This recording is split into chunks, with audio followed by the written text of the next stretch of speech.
Willkommen zu Kanas Kulturaustausch. 皆さんこんにちは。こちらはドイツから配信している文化交流チャンネルです。私は編集と企画をしているカナです。私はアシスタントのナスタシアです。今日は何について話しますか？そう、ドイツ人にとって大事なものって何ですか？今、例えばいろんなものがあるけど税金ですね。それは日本人にとっても大事です。ドイツで飼われている犬は、とってもお利口だと思うんですけど、どうしてなんだろう？はい、そうですね。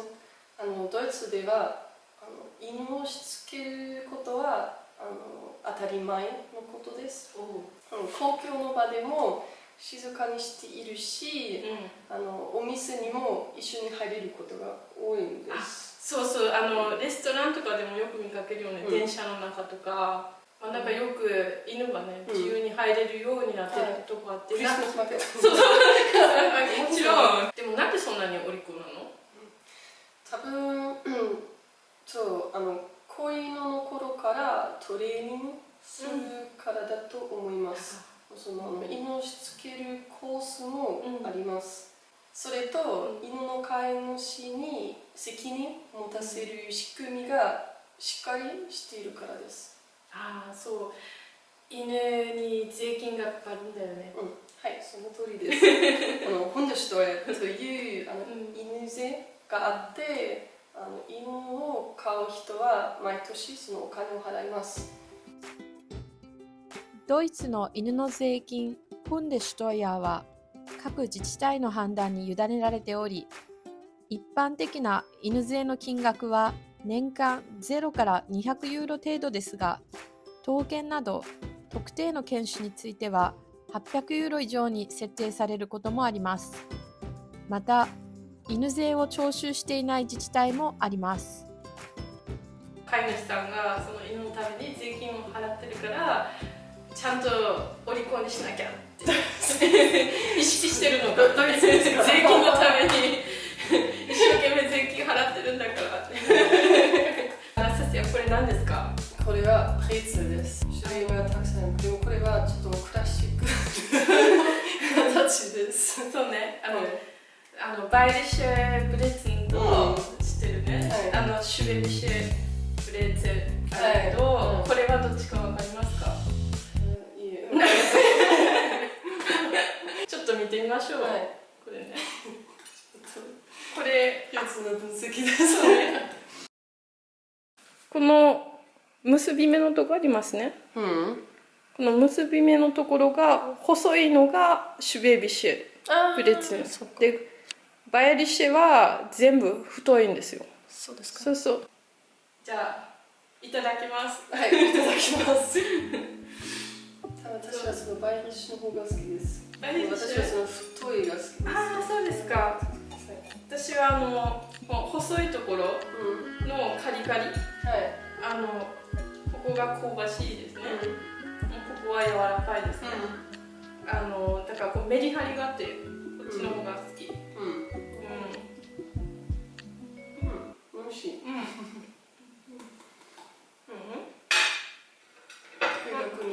大学の味です。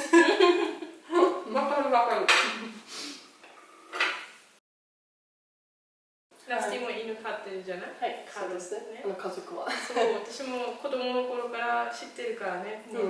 10年以上私もね知ってる。最近ちょっとおじいちゃんになってきたじゃない？カーロについて聞きたい。何歳だっけ？今12歳です。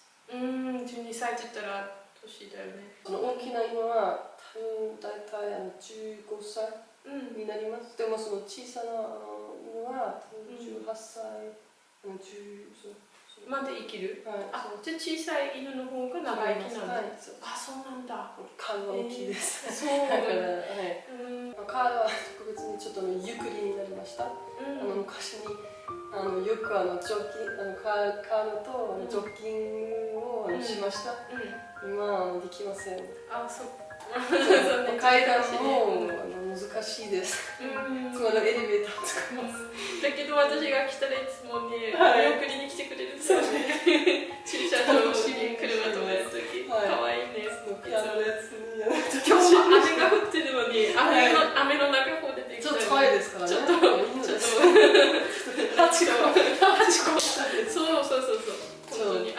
ち見た。難しいことは、その車です。昔には、彼は自分で車にちょっと飛び込んでいました。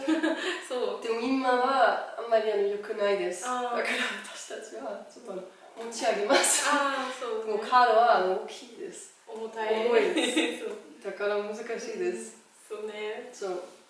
じゃあ鍛えてます。指一本で持ってるよ。そうね。そっか。あとはそう日本と違ってドイツでは散歩行く人なんかがよく紐来年だけリードを離してる子だってあれでもいいんだね。でもちょっと場所によります。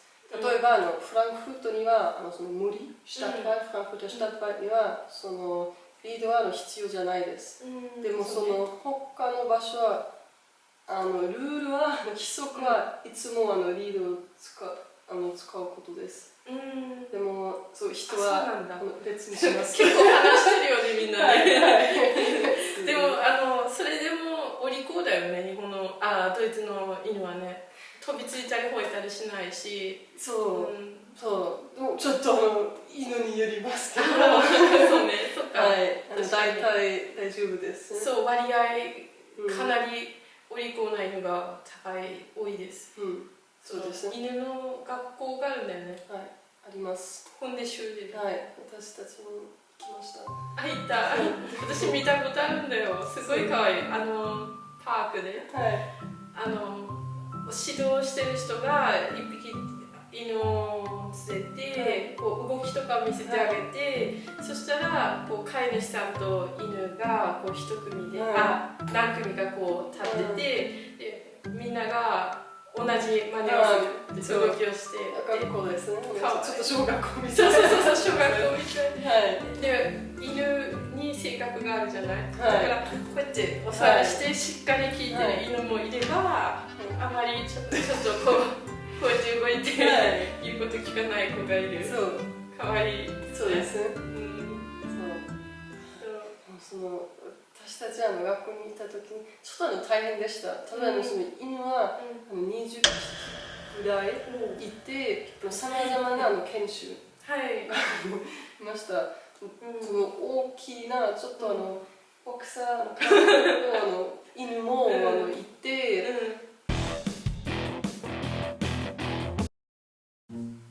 あんまり若いですね。だからあんまりお利口じゃないです。まだお利口じゃないです。ちょっと怖かったです。そうね、怖いかも。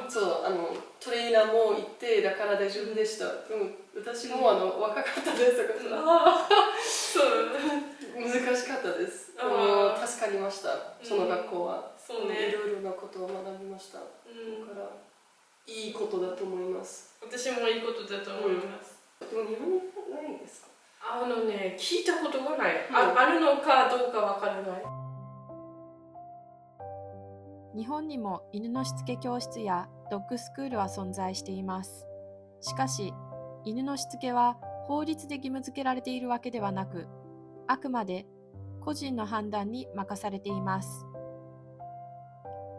一方、ドイツでは自治体によって犬のしつけが義務付けられている地域もあり、しつけに対する社会的な意識や制度の違いが見られます。ブレゼルって何でも合いますね。コーヒーも合うし、ビールも合うし、オレンジジュースでも合うし、どんな食べ方が好きですかね？私はチョコレートが好きです。食べたことない。